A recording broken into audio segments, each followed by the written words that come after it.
kuanzia mwezi wa 4 na wa 5 na wa 6 kahawa inaanza kuvunwa na watu mbalimbali,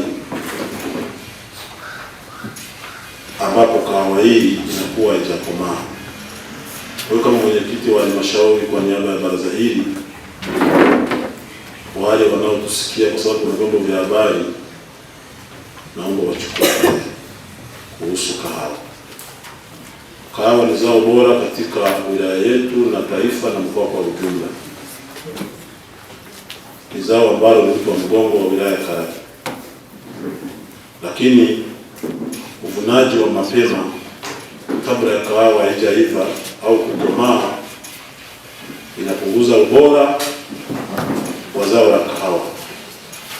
Kwa hiyo kupitia mkutano huu tunaomba sasa tuwatangazie kahawa inatakiwa kuvunwa ikiwa imekomaa, na kwenye mti inatakiwa ivunwe ile iliyokomaa, ile ambayo bado itakuwa ibaki kwenye mti, ili kutunza ubora, ili zao hili liendelee kunufaisha wale wanaolima, lakini na wale wanaonunua na wale wanaokwenda kutumia.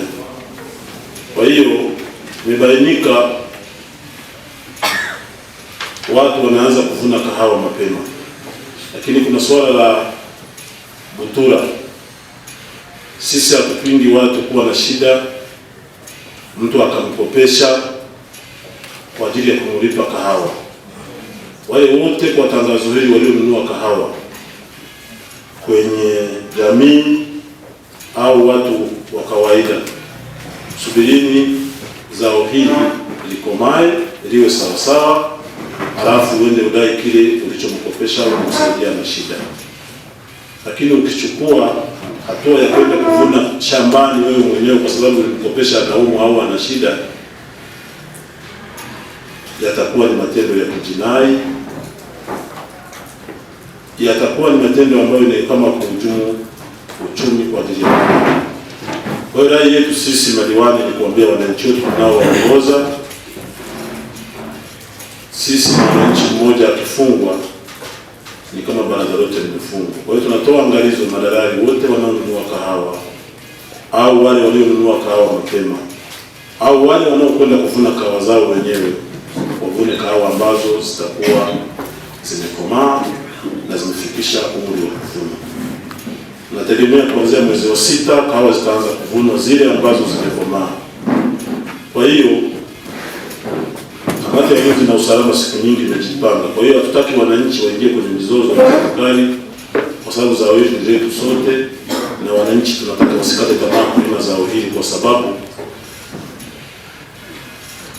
ubora ukipotea wa kahawa, bei ya kahawa itashuka.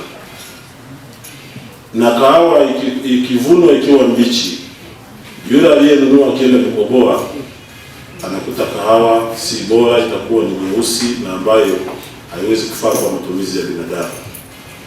Kwa sasa tuwaombe tuchukue tahadhari, tuvune kahawa ambayo imekomaa. Lakini pia kuna swala la utunzaji wa chakula. Mheshimiwa sana madiwani, nadhani mnajua tumehamasisha sana watendaji wa kata na wananchi kutoa lishe ya chakula. Sasa kwenye robo hii nadhani mahindi mengi yamekusanywa kwenye soko za shule. Sasa mkurugenzi, tunakuelekeza kufanya kazi hii kupitia wataalamu walioko shuleni. Mahindi haya yahifadhiwe vizuri, yaende yachekiwe, yaanikwe na yatunzwe vizuri kwenye magunia ya PICS kwa ajili ya utunzaji, ili wadudu wasije wakaingia kwa ajili ya kuharibu chakula cha watoto.